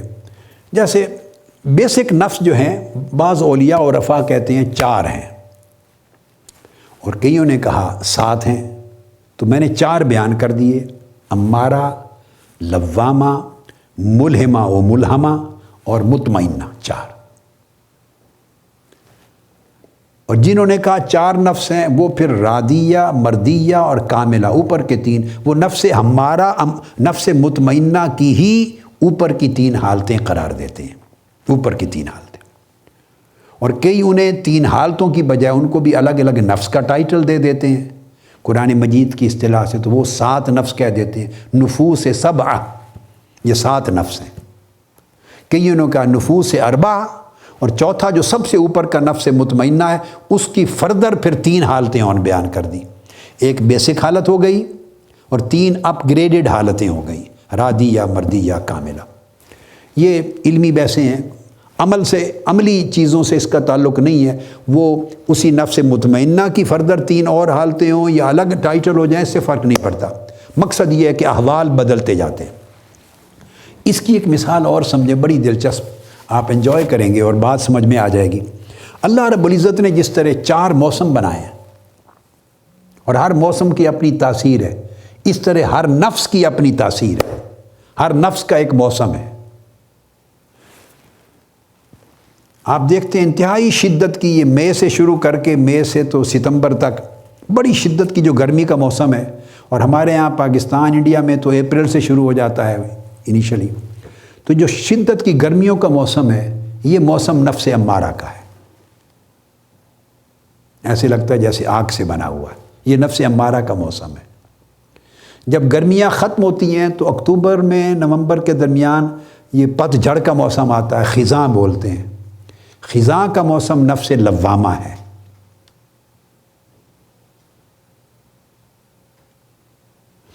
یعنی اور پھر اس کے بعد سردیوں کا موسم آ جاتا ہے جس میں ٹھنڈک پڑتی ہے، تو وہ نفس ملہمہ ہے، اس کا موسم ہے، سردیوں کا موسم نفس ملہمہ ہے۔ سردیاں ختم ہوتی ہیں تو مارچ اپریل میں بہار کا موسم آ جاتا ہے، تو بہار کا موسم نفس مطمئنہ کا موسم، جس میں سارے پھول نکلتے ہیں، پتے نکل آتے ہیں، ہریالی آتی ہے، بہار، ہر طرف شاندار کھیت اور ہریالی ہریالی ہو جاتی ہے۔ اب آپ اس کو، اب ہر ایک موسم کی آپ کو پتہ ہے اپنی اپنی تاثیرات ہیں، ہر ایک موسم کی اس کے اپنے اپنے اثرات ہیں. اب اس ڈیٹیل میں نہیں جاتا، وہ پھر ایک اور سبجیکٹ شروع ہو جائے گا باغبانی کا، اور زراعت کا ایک مضمون شروع ہو جائے گا. مگر آپ سمجھ جاتے ہیں کہ ہر موسم کے اپنے اثرات ہیں، اپنی کیفیات ہیں، اپنی تاثیرات ہیں، اپنے احوال ہیں. تو اسی طرح نفس امارہ انسان کے من میں سمجھیں گرمیوں کا موسم، نفس لوامہ انسان کے من میں خزاں کا موسم پت جھڑ کا، نفس ملہمہ انسان کے من میں، اس کی من کی زندگی میں سردیوں کا موسم، اور نفس مطمئنہ انسان کے من کی زندگی میں بہار کا موسم. کوشش کریں کہ آپ سب بہار تک پہنچیں. بہار میں پھر آپ کو پتہ ہے وہ زمین جس میں بہت کچھ شاندار ایفرٹس نہیں بھی کی ہوتی تو وہ بھی کچھ نہ کوئی سبزہ گھاس پھوس اگا دیتی ہے. تو جب بہار میں مطمئنہ میں آتے ہیں تو چھوٹی چھوٹی چیزیں بہت کچھ بن جاتی ہیں، ترقی ہونے لگ جاتی ہیں.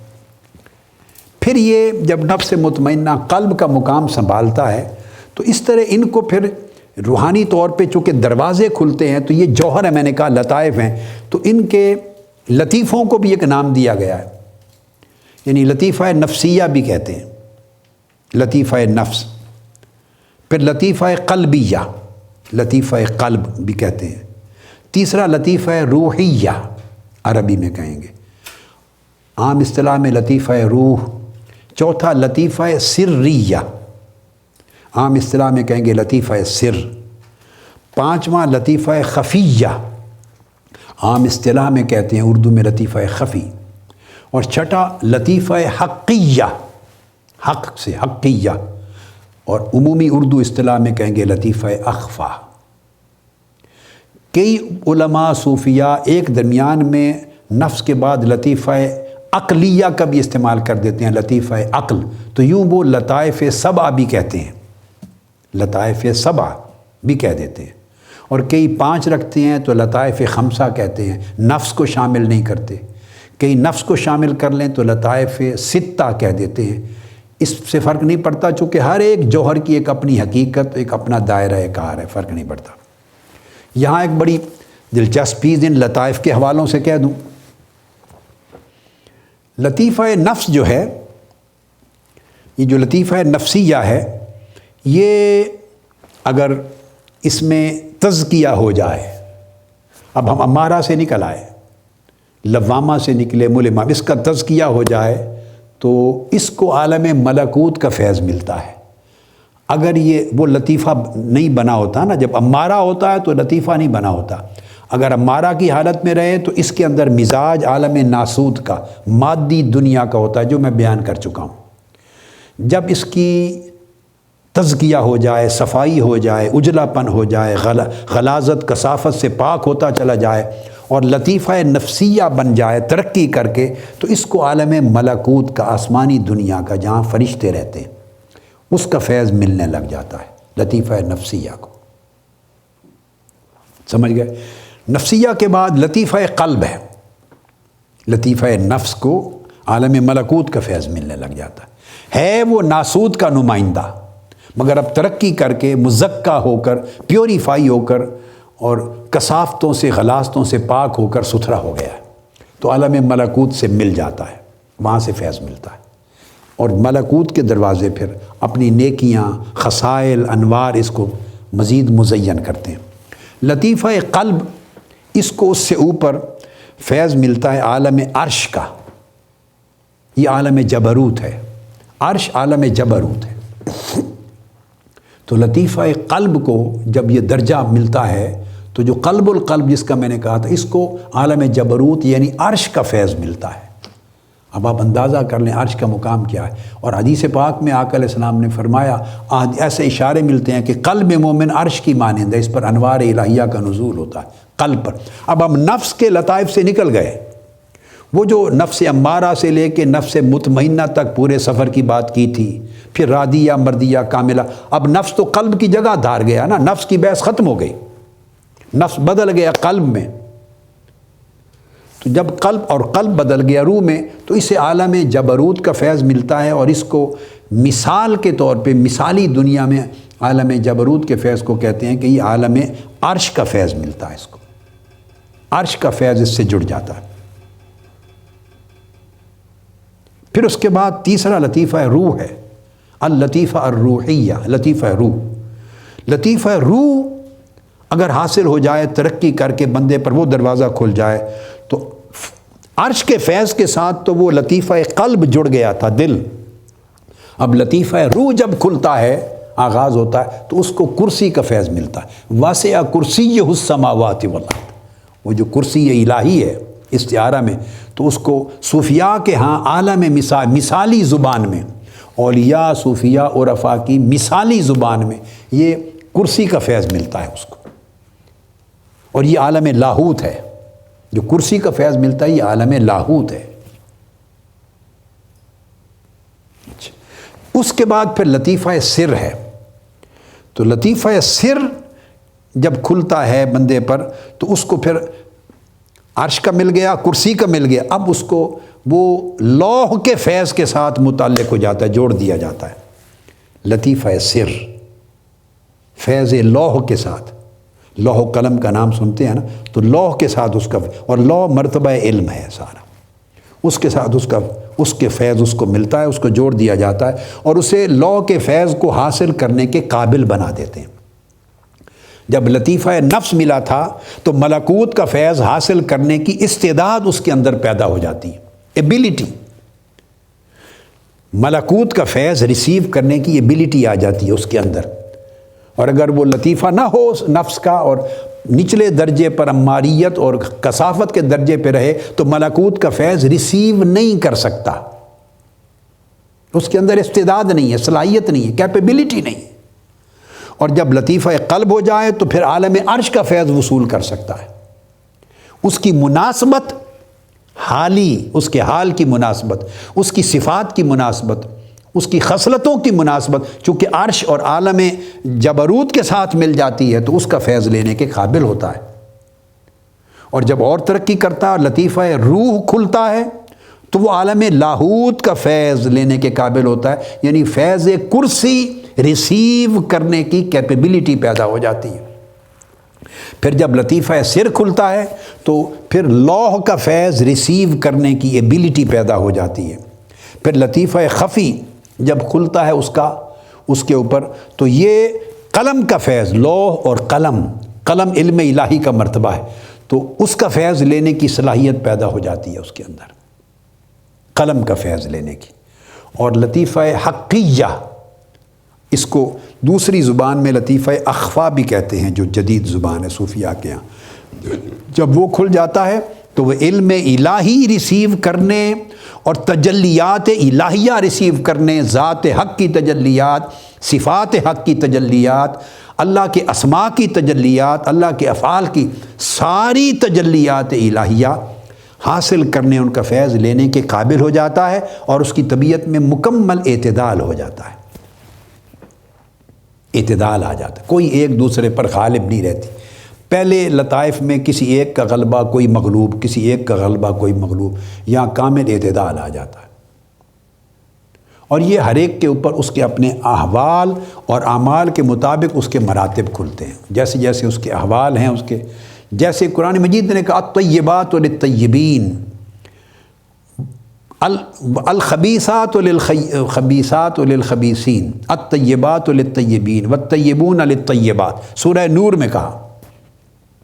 تو پاک لوگوں کے لیے پاک خصائل آ جاتے ہیں، پاک لوگوں کے لیے پاک انعامات ہوتے ہیں، جتنے طیب اور پاکیزہ ہوتے چلے جاتے ہیں، اتنی طیبات، حالات، صفات، احوال، کیفیات پاک سے پاک تر ملتی چلی جاتی ہیں۔ اور پھر اس کیف میں، اس مقام میں بندہ جو بھی عمل کرتا ہے اس کا اثر اس کو آگے پہنچاتا ہے۔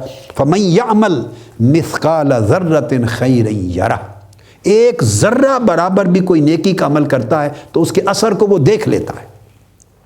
وَمَن يَعْمَلْ مِثْقَالَ ذَرَّةٍ شَرًّا يَرَهُ، اور اگر ایک ذرہ برابر بھی اگر برائی کا عمل کرتا ہے، برائی کا، تو وہ بھی دیکھ لیتا ہے۔ یعنی ہر عمل کا اثر اس کے اوپر اثر انداز ہوتا ہے اور اس کو یا ترقی یا تنزلی، یا اوپر لے جاتا یا نیچے لے جاتا، کیفیت ہوتی چلی جاتی، مگر یہ شعائیں ہوتی ہیں اس کی، اللہ رب العزت کے نور کی اور تجلیات کی اس کی شعائیں ہوتی ہیں۔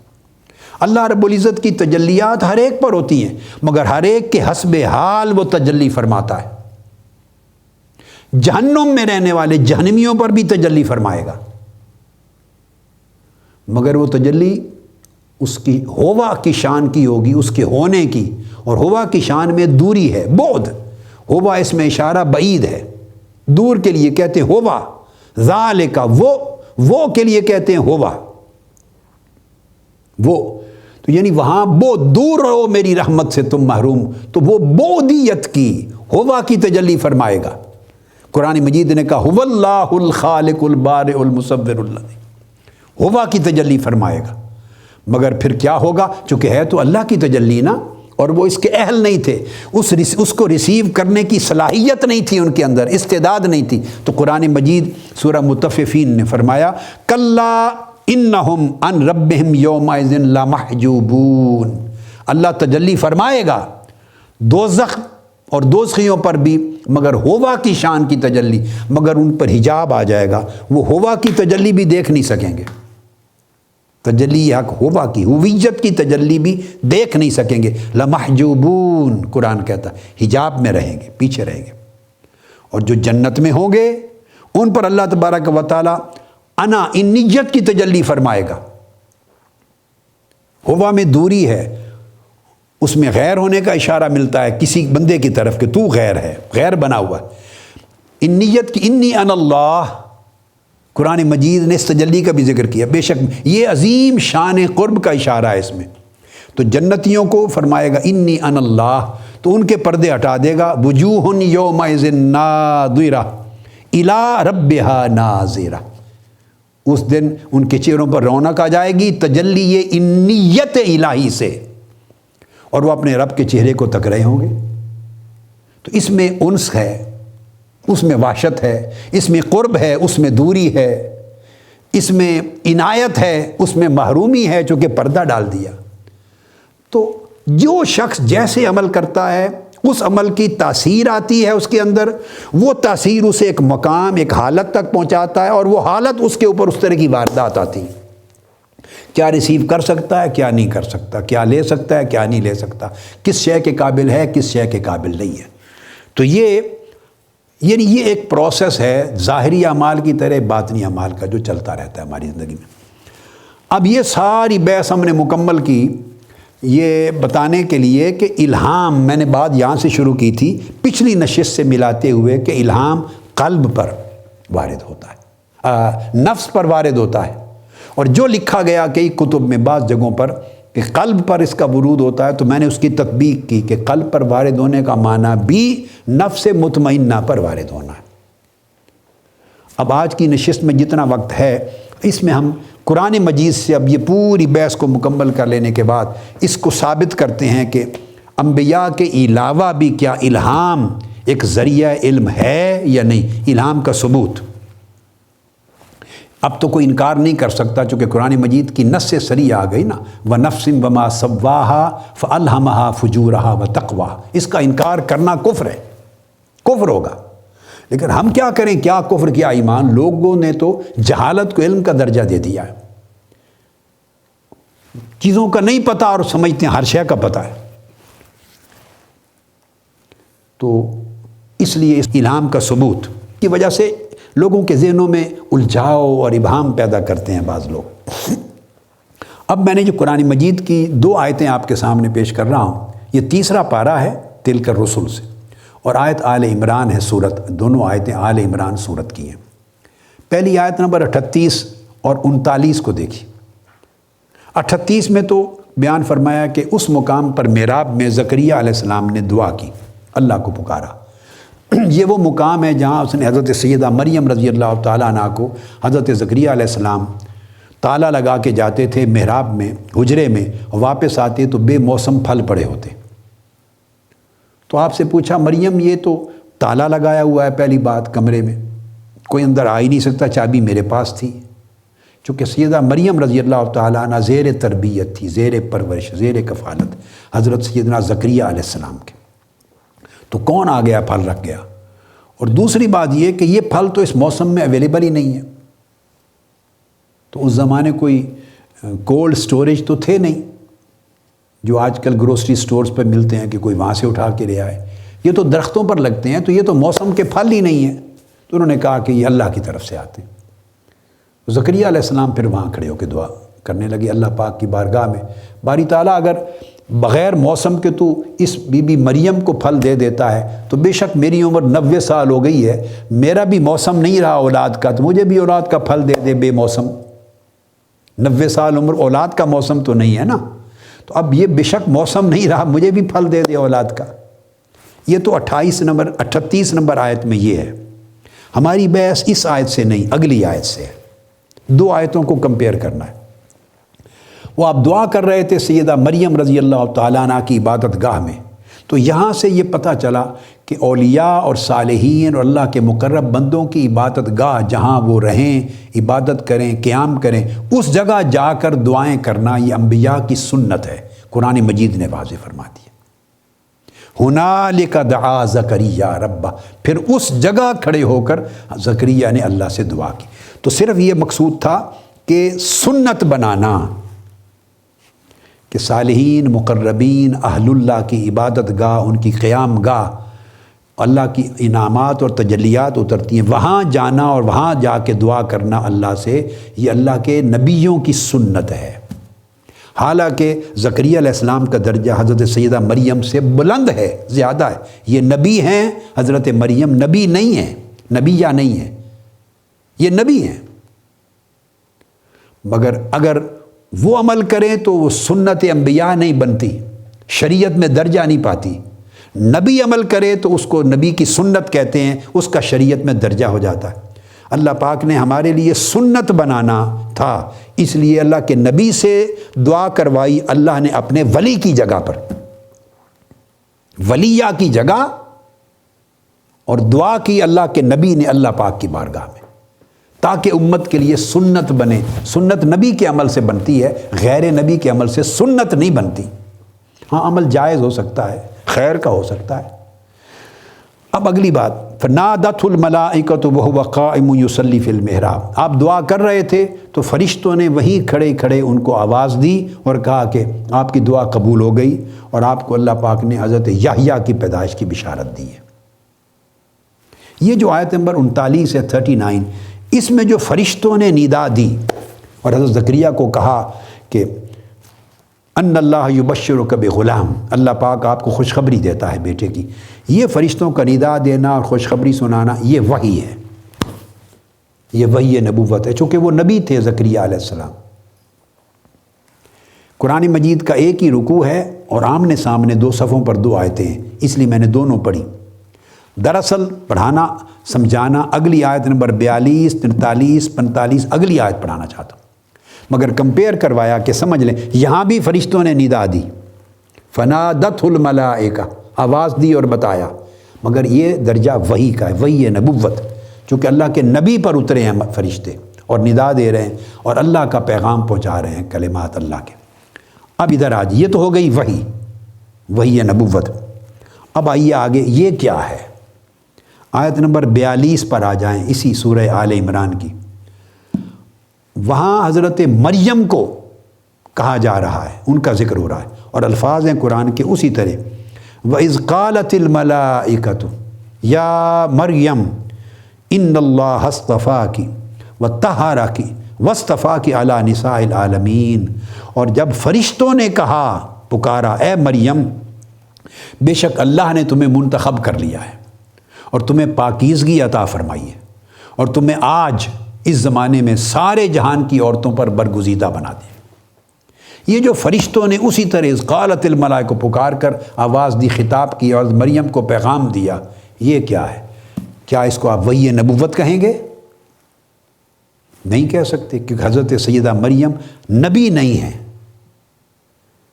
فرشتوں نے پکار کر اللہ کا پیغام پہنچایا حضرت زکریا کو، وہ وحی تھی، چونکہ وہ اللہ کے نبی ہیں، وہ پکار کے بات کرنا وہ وحی نبوت ہے۔ سیدہ مریم رضی اللہ تعالیٰ عنہ نبیہ نہیں ہیں، نبی نہیں ہیں، ان کو بھی فرشتوں نے اسی طرح قرآن کے ایک ہی رکوع میں 2 مقام ہیں، ان کو بھی بلا کے پیغام دیا اللہ کا، مگر یہ وحی نہیں۔ اب جواب دیجئے، میں الہام کا ثبوت قرآن سے پیش کر رہا تھا، اب جواب دیجئے یہ کیا ہے؟ یہ خطاب جو ملائکہ کا یہ کیا ہے؟ اس کو الہام کہتے ہیں، یہ وحی نبوت نہیں ہے۔ اگر اس کو آپ وحی نبوت مان لیں تو سیدہ مریم رضی اللہ تعالیٰ عنہ کو نبی ماننا واجب ہو جائے گا، اور ولی نہ ماننا کافر کفر ہو جائے گا۔ وہ نبیہ نہیں ہے، کسی عالم نے، کسی محدث نے، امام نے، فقیہ نے، کسی متکلم نے تاریخ میں ان کو نبی نہیں کہا، اس پہ کوئی ڈیبیٹ بھی نہیں ہے۔ تو وہ غیر نبی ہیں، مگر فرشتے ادھر بھی آئے، حضرت زکریا کو پکار کے آواز دے کے خوشخبری لے کر، فرشتے ادھر بھی آئے حضرت مریم کے پاس، پکارا، آواز دی، خوشخبری اللہ کی پہنچائی۔ وہ وحی تھی، وہی نبوت، یہ الہام تھا۔ یہ ثابت کر رہا ہوں کہ غیر نبی سے بھی ملائکہ خطاب کرتے ہیں۔ جتنی گفتگو میں نے پیچھے کی، نفوس سبا کی لطائف کی، اور ان کی مماثلت عالم ملکوت کے ساتھ، اور ان کی مناسبت عالم جبروت کے ساتھ، عرش کے ساتھ، کرسی کے ساتھ، لوح کے ساتھ، قلم، جو بحثیں میں نے کی، ان کا لب لباب سمجھانا مقصود یہ تھا، جب وہ مناسبت عالم پس کی، نچلے عالم کی عالم بالا کے ساتھ ہو جاتی ہے، اور نیچے اور اوپر دونوں فضائیں ایک فضا میں بدل جاتی ہیں، نفس اور قلب کی فضا اور عالم ملکوت و جبروت کی فضا ایک جیسی ہو جاتی ہے۔ جیسے انوار و تجلیات الہیہ کا نزول وہاں ہو رہا ہے اوپر، وہیں قلب پر ہونے لگتا ہے، روح پر ہونے لگتا ہے۔ جب ان کا سما ایک جیسا ہو جاتا ہے، دل کا، فرشی دل کا، جو فرش پہ چلنے والے انسان کا دل اور عرش کا، اور صفات ایک جیسی ہو جاتی ہیں، خصائل ایک جیسی ہو جاتی ہیں، ماحول ایک جیسا ہوتا ہے، کیفیات ایک جیسی ہوتی ہیں، تو اس وقت وہ مناسبت اور مماثلت جب آتی ہے تو ملائکہ خطاب کرتے ہیں، ملائکہ القاء کرتے ہیں، الہام کرتے ہیں، چونکہ اب وہ اپنی دنیا میں ہیں، اب وہ کسی غیر سے بات نہیں کر رہے، اب اس میں الہام کو ریسیو کرنے کی کیپیبلٹی آ چکی ہے، یہ ریسیور بن گیا ہے، پہلے ریسیور نہیں تھا۔ تو آپ نے دیکھا کہ حضرت قرآن مجید نے ثابت کیا، اور پھر کہا آگے سورہ اسی آل عمران کی آیت نمبر 45 پہ، پہلے 43 پہ آ جائیں، پھر کہا یا مریم اقنتی لربک واسجدی وارکعی مع الراکعین، اے مریم تم اپنے رب کی بڑی عاجزی سے بندگی بجا لاتی رہو، اور سجدہ کرتی رہو، اور رکوع کرنے والوں کے ساتھ رکوع کیا کرو۔ اب یہ جو آیا، کیا یہ وحی ہے؟ وحی نبوت نہیں، مگر کلام اسی طرح کا ہے، کلام اسی طرح کا، یہ الہام ہے ملائکہ کی طرف سے۔ پھر آیت نمبر 45 میں پھر فرمایا اذ قالت الملائکۃ یا مریم ان اللہ یبشرک بکلمۃ منہ اسمہ المسیح عیسی ابن مریم وجیہا فی الدنیا والآخرہ ومن المقربین۔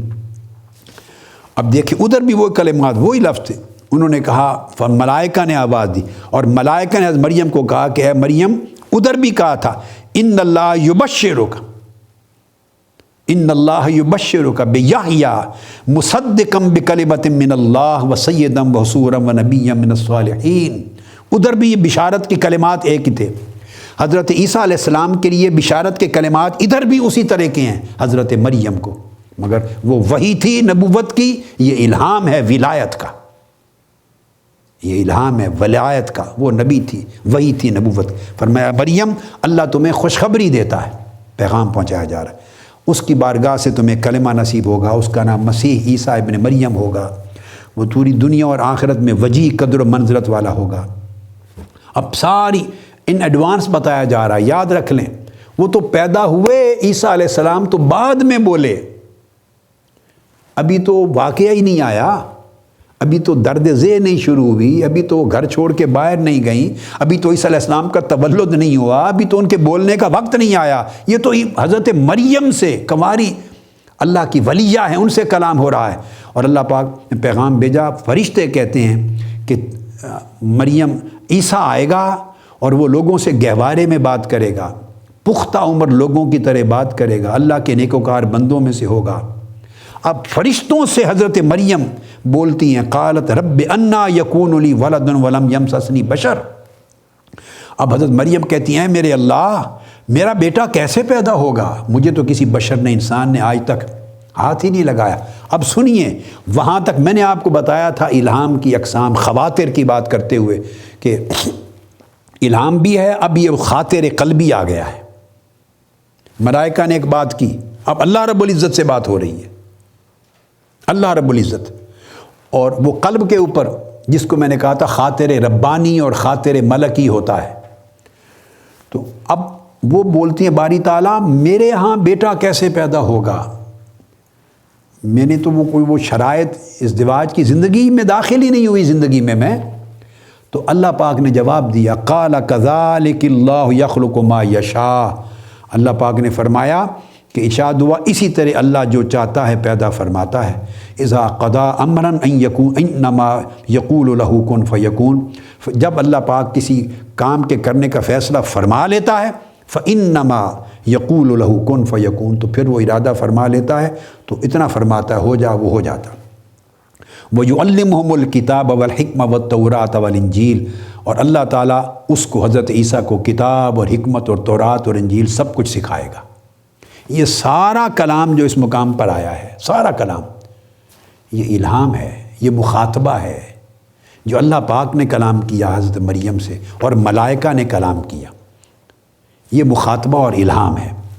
اسی طرح آ جائیے سورہ مریم، آگے 16واں پارہ، سورہ مریم کی آیت نمبر 25 اور 26 اور اس سے اوپر آیت نمبر 24، وہ لفظ ہے فناداہا من تحتہا اللہ تحزنی قد جعل ربک تحتک سریا، پھر ان کے نیچے سے آواز آئی کہ اے مریم رنجیدہ نہ ہو، بے شک تمہارے رب نے تمہارے نیچے ایک چشمہ جاری کر دیا ہے۔ اور یہ الفاظ وَهُزِّي إِلَيْكِ بِجِذْعِ النَّخْلَةِ تُسَاقِطْ عَلَيْكِ رُطَبًا جَنِيًّا فَكُلِي وَاشْرَبِي وَقَرِّي عَيْنًا فَإِمَّا تَرَيِنَّ مِنَ الْبَشَرِ أَحَدًا فَقُولِي إِنِّي نَذَرْتُ لِلرَّحْمَنِ صَوْمًا فَلَنْ أُكَلِّمَ الْيَوْمَ إِنْسِيًّا، اور اے مریم کھجور کے تنے کو اپنی طرف ہلاؤ، تم پر تازہ پکی ہوئی کھجوریں گرا دے گا، اور پھر تم اس چشمے میں سے کھجوریں کھاؤ، چشمے میں سے پیو، اور اپنے حسین و جمیل فرزند کو دیکھ کر آنکھیں ٹھنڈی کرو، اور پھر اگر کوئی انسان تمہیں ملے پوچھے تو اشارہ کر دینا اور کہنا میں نے اللہ کے لیے چپ کا روزہ رکھا ہے، میں کسی سے بات نہیں کروں گی، قطعاً بات نہیں کروں گی۔ یہ سارے کچھ جو کلمات آئے ہیں یہ اللہ رب العزت حضرت مریم سے فرما رہا ہے۔ یہ مخاطبہ حق ہے، یہ بذریعہ ملائکہ الہام قلبی ہے، یہ الہام قلبی ہے۔ اب آپ قلبی سمجھ گئے، نفس مطمئنہ قلب ہو جاتا ہے، تو یہ الہام قلبی ہے یا مخاطبہ ربی ہے، اللہ کا مخاطبہ ہے، یہ وحی نبوت نہیں ہے۔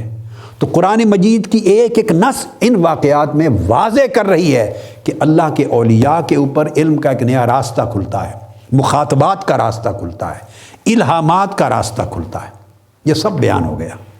اس سے اگر اس کو وہی تصور کر لیا تو پھر تو معاذ اللہ تسلیم کرنا پڑے گا ان کا نبی ہونا، اور انکار کرنے والے کافر ہو جائیں گے۔ نہیں، وہ ولیہ ہیں، جب ولیہ ہیں تو یہ مخاطبہ کیا ہے؟ یہ الہام ہے، یہ مخاطبہ الہی ہے۔ اور جب یہ آقا علیہ السلام سے پہلے کی امتوں میں ہے تو آقا علیہ السلام کی امت میں تو بطریق اولا ہے۔ پھر سورہ القصص کی آیت نمبر 7 پہ آئیے، حضرت موسیٰ علیہ السلام کی والدہ مائدہ کے باب میں یہی فرمایا وَأَوْحَيْنَا إِلَىٰ أُمِّ مُوسَىٰ أَنْ أَرْضِعِيهِ فَإِذَا خِفْتِ عَلَيْهِ فَأَلْقِيهِ فِي الْيَمِّ وَلَا تَخَافِي وَلَا تَحْزَنِي إِنَّا رَادُّوهُ إِلَيْكَ وَجَاعِلُوهُ مِنَ الْمُرْسَلِينَ، اور ہم نے موسیٰ کی والدہ کے دل میں یہ بات اتاری ڈالی۔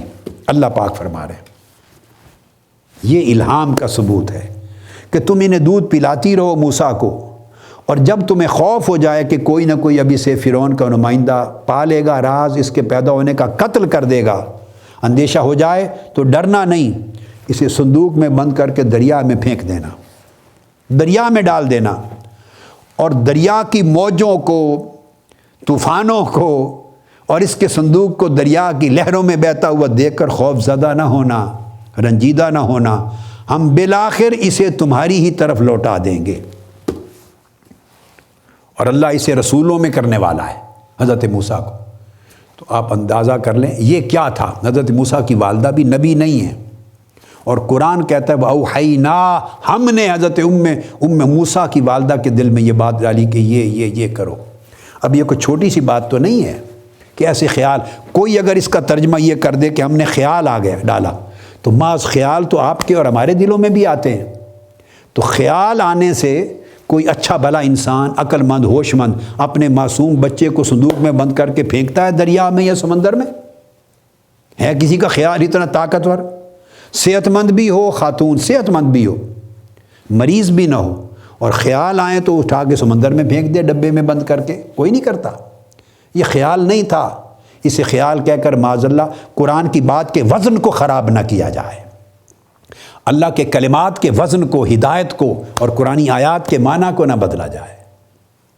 یہ وحی، یہ الہام ہے جو اللہ اولیاء کو کرتا ہے۔ انبیاء موسیٰ علیہ السلام کی والدہ کو کی، اور اس کے اندر اتنا تبین تھا، اتنی کلیئرٹی تھی، اتنی استقامت تھی، اتنا یقین تھا، اتنی معرفت تھی، اتنی پختگی تھی، اور بالکل شک کی جڑ اتنی کٹ گئی ہوئی تھی کہ اس کے نتیجے میں آپ کو صندوق میں ڈال کے سمندر میں، دریا میں پھینک دیا، اور ساتھ فرمایا خوف زدہ بھی نہ ہونا، گھبرانا بھی نہیں، ہم اسے تمہاری طرف لوٹا دیں گے۔ پھر آپ واقعہ تو جانتی ہیں کہ فرعون کے محل میں پھر آپ کی طرف لوٹا دیا گیا، چونکہ دودھ کسی کا نہیں پیتے تھے تو آپ کو دودھ پلانے کے لیے الٹیمیٹلی بلایا گیا۔ وہ جو واقعات سارے منوان ہوئے وہ دریا میں پھینکنے سے پہلے حضرت موسیٰ کی والدہ کو بتا دیے۔ یہ الہام ولایت ہے، یہ وحی الالہام ہے۔ اور پھر قرآن مجید اشارہ کرتا ہے آگے، وَأَصْبَحَ فُؤَادُ أُمِّ مُوسَىٰ فَارِغًا، حضرت موسیٰ کی والدہ کا دل صبر سے خالی ہو گیا۔ آگے فرمایا قریب تھا کہ وہ بے قراری کے باعث راز کو کھول دیتی، مگر نہیں کھولا۔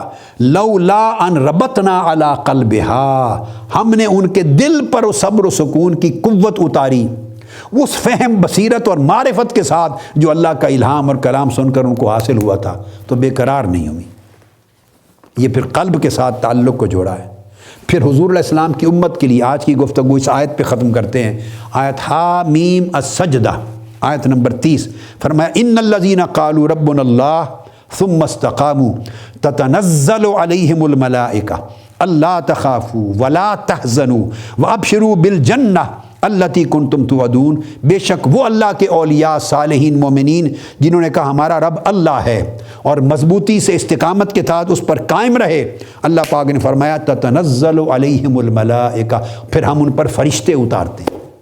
اولیاء یہ نبی نہیں ہیں، آقا علیہ السلام کی امت کی بات کر رہے ہیں، نبی نہیں ہیں، ان پر فرشتے اترتے ہیں، اور فرشتے القاء کرتے ہیں، الہام کرتے ہیں، مخاطبہ کرتے ہیں، کہتے ہیں خوف زدہ نہ ہونا، غم زدہ نہ ہونا، اور تمہیں مبارک ہو، خوشخبریاں دیتے ہیں، اور تم سے وہ کچھ ملے گا جو وعدہ کیا گیا۔ اور ملائکہ کہتے ہیں نحن اولیاؤکم فی الحیات الدنیا وفی الآخرہ، ہم دنیا کی زندگی میں بھی اور آخرت کی زندگی میں تمہارے دوست بھی ہیں، تمہارے مددگار بھی ہیں۔ وَلَكُمْ فِيهَا مَا تَشْتَهِي أَنفُسُكُمْ وَلَكُمْ فِيهَا مَا تَدَّعُونَ، اور تمہیں جنتیں ملیں گی، جو چاہو گے ملے گا، اور جو پکارو گے، جو چیز طلب کرو گے وہ حاضر ہو جائے گی۔ یہ سارا کلام قرآن مجید نے کہا کہ ملائکہ، اہل ایمان، مومنین، اولیاء، صالحین کے دلوں پہ اتر کر ملائکہ کرتے ہیں۔ یہ کلام ملائکہ ہے، کلام الہی نہیں ہے۔ قرآن مجید کہتے ہیں، فرشتے کہتے ہیں ہم تمہارے ساتھ ہیں، تمہیں یہ ملے گا، تمہیں یہ ملے گا، جو طلب کرو گے ملے گا، جو مانگو گے حاضر کیا جائے گا۔ یہ کیا ہے؟ وحی نبوت نہیں ہے، یہ الہام ولایت ہے۔ یہ نفس مطمئنہ پر جو قلب بن جاتا ہے اس پر ہونے والا الہام ہے، یہ مخاطبہ الہی ہے، یہ مالا اعلیٰ سے، عالم ملکوت سے، عالم جبروت سے، عالم لاہوت سے اترنے والے الہامات غیبیہ ہیں، علوم غیبیہ ہیں، یقین غیبی ہے، اور یہ وہ مکاشفات ہیں جو اللہ پاک اس ذریعے سے اپنے اولیاء صالحین کو دیتا ہے، دروازے کھول دیتا ہے، اور پھر وہ اس طرح الہامات کی شکل میں علوم بھی، معارف بھی اور ہدایات ملنے لگ جاتی ہیں۔ آج کی گفتگو ہم قرآن مجید کے ان آیات کے بیان پہ ختم کرتے ہیں، اور انشاءاللہ پھر اگلی نشست میں اس موضوع کو آگے لے کے چلیں گے۔ والسلام علیکم ورحمۃ اللہ وبرکاتہ، وما علینا الا البلاغ۔